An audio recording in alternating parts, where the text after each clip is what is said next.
77वां गणतंत्र दिवस आज कर्तव्य पथ पर करीब 97 मिनट तक चला कार्यक्रम, निकाली गई 30 झांकियां। दिल्ली में गणतंत्र दिवस पर दिखा अलग नजारा, कर्तव्य पथ पर गूंजी वीरता की धुन, कंबाइंड मिलिट्री बैंड राजपूत और असम रेजिमेंट ने किया मार्च। कांग्रेस सांसद राहुल गांधी का बड़ा बयान, कहा अब सिर्फ भाषण नहीं बल्कि हर गली हर बूथ पर होगी निगरानी और संघर्ष की राजनीति। बीजेपी ने सत्ता के बल पर संस्थाओं को किया है कमजोर। कार्ति पी चिदंबरम का बड़ा बयान, कहा जिन राज्यों में चुनाव वहीं से चुने गए पुरस्कार विजेता, वन नेशन वन इलेक्शन होता तो मुश्किल हो जाता पद्म अवार्ड चुनना। गणतंत्र दिवस पर आरजेडी नेता तेजस्वी यादव का मोदी सरकार पर बड़ा हमला, संविधान, लोकतंत्र और मौजूदा राजनीतिक हालात पर जताई चिंता, एक्स पर पोस्ट कर कसा तंज। पूर्णिया से निर्दलीय सांसद पप्पू यादव ने बीजेपी पर कसा तंज, बिहार की न्याय व्यवस्था पर उठाए सवाल, पूरे सिस्टम को बताया बेहया। कोलकाता में टीएमसी और बीजेपी समर्थकों के बीच हुई झड़प, बीजेपी ने टीएमसी पर लगाया जनसभा के मंच को फूंकने का आरोप, लाउड स्पीकर को लेकर हुआ था विवाद।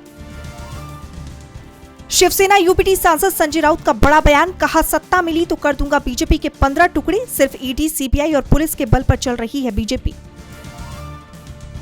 शंकराचार्य अविमुक्तेश्वरानंद का बीजेपी और आरएसएस पर बड़ा हमला, कहा उन्हें चाटुकार शंकराचार्य चाहिए, अब सबक सिखाने का है समय। केदारनाथ, बद्रीनाथ और यमुनोत्री में गैर हिंदुओं की एंट्री होगी बैन, मंदिर कमेटी के अध्यक्ष हेमंत द्विवेदी बोले देवभूमि की पवित्रता की होगी रक्षा। भारत से तनाव के बीच बांग्लादेश की सेना ने उठाया बड़ा कदम, ब्रिगेड समेत 3 स्पेशल पैरा कमांडो यूनिट बनाने की तैयारी की शुरू, प्रस्ताव तैयार कर रक्षा मंत्रालय को भेजा गया। कनाडाई पीएम मार्क कार्नी ने चीन के साथ फ्री ट्रेड डील से किया इंकार, बोले चीन के साथ कोई डील नहीं, बीजिंग के करीब जाने वाले दावों को भी किया खारिज।